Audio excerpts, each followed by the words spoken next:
Bonjour Cyril et Didier. Bonjour. Bonjour. Merci de venir à nous, à Cimodec TV. D'abord, je souhaiterais que vous présentiez votre société. Très bien. Didier Pitot, je suis directeur de la stratégie de Lebronz Alloys. Je vais vous présenter la société, mais d'abord Cyril. Et moi, c'est Cyril Ménager. Je suis ingénieur produit chez Lebronz Alloys. D'accord.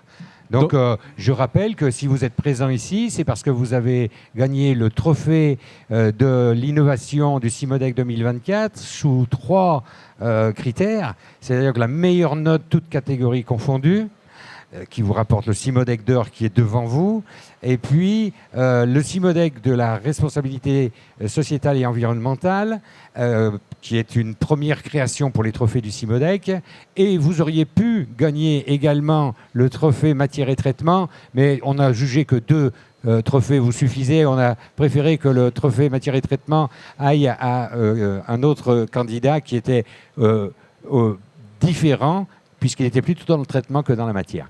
Donc, est-ce que vous pouvez nous parler de votre société, qui est-elle, son âge, etc., tout son CV? Alors, Lebronz Alloys, nous faisons des matériaux, nous faisons des alliages à base de cuivre et de nickel, qu'on vend sous forme de barres ou de fils ou de bandes ou de choses comme ça. Nous faisons aussi des pièces plutôt forgées, usinées en pièce à pièce.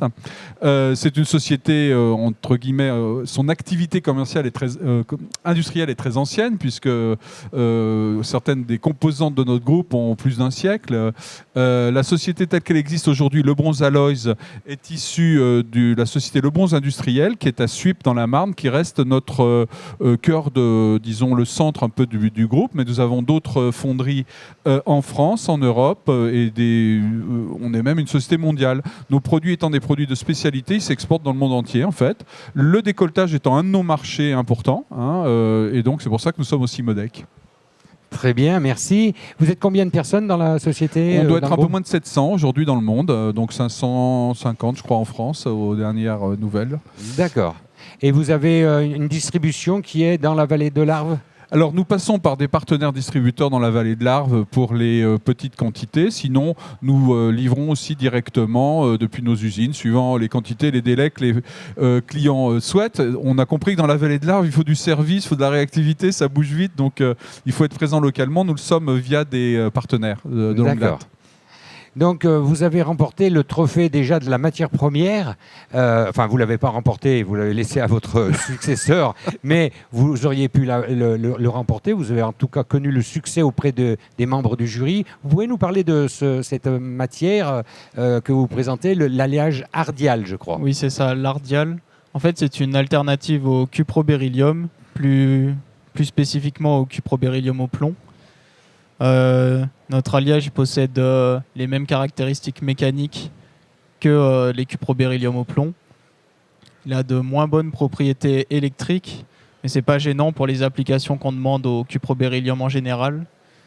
Et l'avantage de l'alliage Ardial, c'est qu'il ne possède aucun élément nocif pour l'être humain ou pour l'environnement. D'accord. On le voit sur l'écran derrière nous. Il se présente en barre, en couronne, oui, sous toute forme. De quel diamètre jusqu'à quel diamètre Il est disponible en barre à partir du diamètre 1 mm on fait de très gros diamètres dans notre usine dans la Marne. On peut aller jusqu'à 30-40 mm. On le fait aussi en fil et en format plat. Récemment, on a innové un nouveau procédé pour nous permettre de le faire en format plat. D'accord. Pas trop d'actualité pour le Cimodec, mais... Mais par contre, il y a une spécificité. Vous parliez d'usinage plus facile et de recyclage plus facile, parce que c'est ce qui a influencé le jury, apparemment, pour le trophée RSE, cette fois-ci. Oui, c'est ça. L'Ardial possède de très bonnes propriétés d'usinage, qui sont semblables au cuproberyllium au plomb. Un tout petit peu moins bonnes. Enfin, en tout cas, il faut travailler sur ces outils, travailler sur le procédé d'usinage. Mais il s'usine très très bien. Et Et le fait qu'il n'y ait pas d'éléments toxiques fait qu'on peut le recycler. Il se recycle facilement. Nous-mêmes, nous sommes intéressés, et c'est un des sujets pour le Simodex, c'est la récupération des chutes et le recyclage.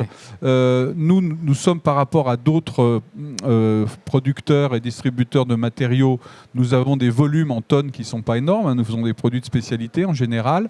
Donc ça rend le recyclage, la récupération des chutes un peu plus difficile. Mais quand c'est faisable, c'est un vrai gain environnemental et économique pour tout le monde, pour les clients, pour nous, pour la planète, parce que plutôt qu'avoir des alliages qui se refont mélanger et puis après, ma foi, il faut tout soit trier, soit vraiment beaucoup décoter, là, on a des alliages qu'on remet directement dans nos fonderies. Donc ça fait partie des sujets qu'on essaye de porter au Simodec et dans la RSE. Alors la transition est toute faite puisque vous avez remporté le trophée de la responsabilité sociétale et environnementale pour cette matière, pour cet alliage au départ, mais ensuite le jury vous a questionné beaucoup sur la politique de votre entreprise et je crois que vous faites partie du coq vert, des entreprises du coq vert. Vous pouvez nous dire un petit mot de ce que c'est ce coq vert? Toute notre politique environnementale est portée par Alexandra Dumont, qui est la directrice générale du groupe. Nous sommes un groupe familial, le président étant Michel Dumont. Le coq vert, c'est un dispositif France qui nous permet de nous faire reconnaître comme étant, innovants dans tout ce qui est environnemental. Notre politique environnementale et RSE, on l'a déclinée dans un acronyme qui fait bronze, B-R-O-N-Z-E. Alors je vous passe tout ce que ça veut dire, mais dedans il y a les notions de recyclage, il y a les notions d'éco-conception, il y a les notions de bilan carbone, il y a les notions de ne pas utiliser des matériaux ou des substances, je dirais, potentiellement nocives ou controversées.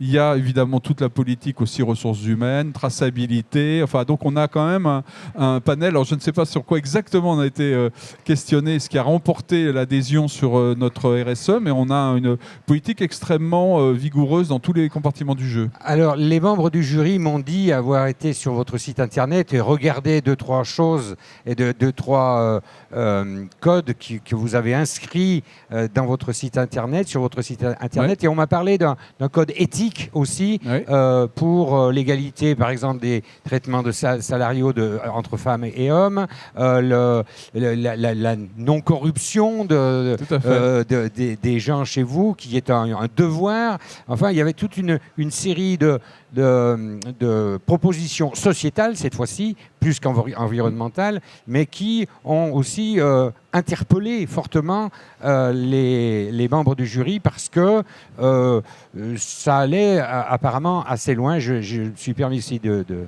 regarder, effectivement. Vous pouvez nous en dire quelque chose? Pour nous, c'est un point important, c'est que pour nos clients, nous semble-t-il, de plus en plus, ils veulent des fournisseurs qui sont sûrs, qui sont fiables, qui sont, on va dire, réglo, si j'ose dire, dans tous les compartiments du jeu, qui donnent de la traçabilité par rapport à l'origine. Nous, on est dans les matériaux, donc on utilise des matières qui peuvent venir de différentes sources.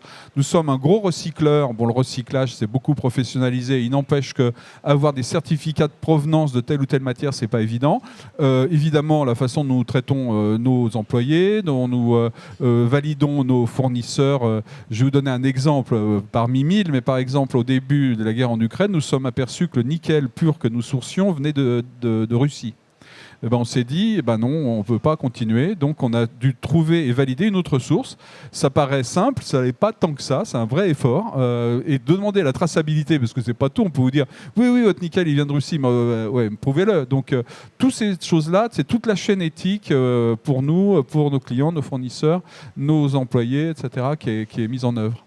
Et vous sentez un intérêt pour, justement, chez vos clients pour ce type d'action qui peut-être implique des coûts, des surcoûts dans les produits que vous proposez? Alors, oui, après, c'est à nous de les convaincre que la valeur est là au bout. Hein. Ici, c'est partie du travail de Cyril de montrer que nos solutions techniquement sont, disons, costauds.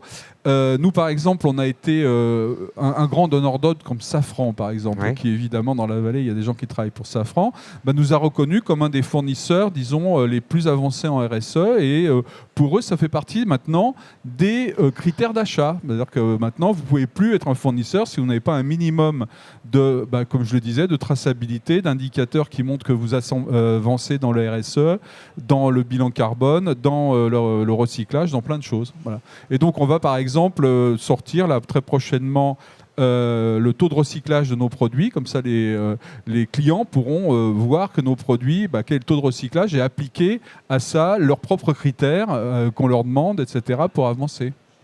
Donc, les clients auxquels vous vous adressez, finalement, ils profitent de votre politique RSE pour améliorer la leur en même temps. Et dans l'autre sens, vos distributeurs aussi ont une politique qui doit s'adapter à cette responsabilité sociétale et environnementale.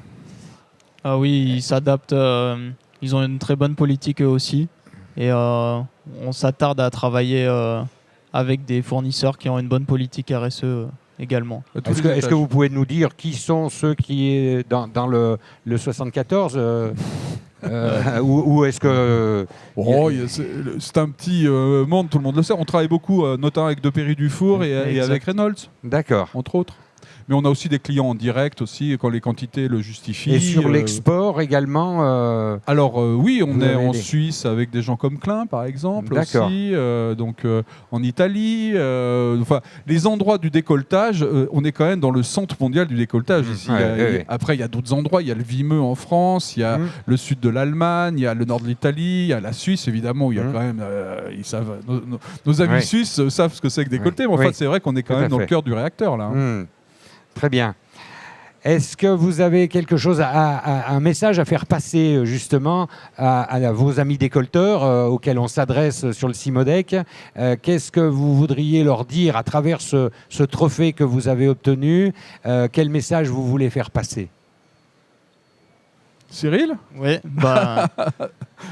déjà dans un premier temps, on vous remercie encore de nous avoir donné ce trophée, d'avoir remporté ce prix. On est très fiers, la société entière est très fière. Ça va faire très plaisir aux usines également.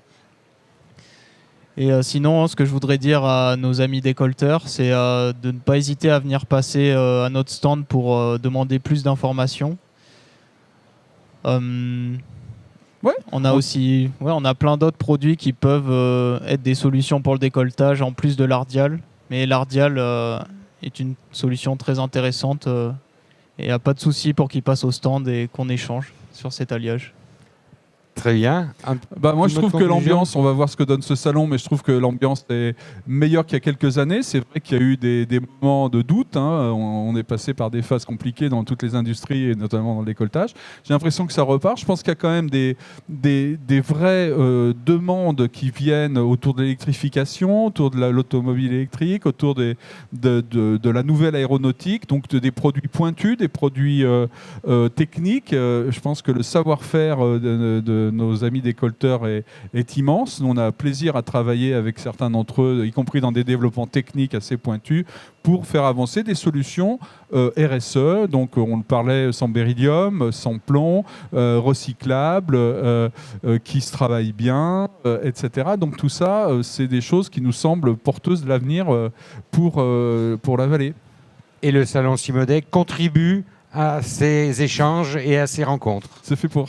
Merci beaucoup, messieurs. Et puis, je vous souhaite un très bon salon. Et à tout bientôt. Merci. Au revoir. Au revoir. Merci.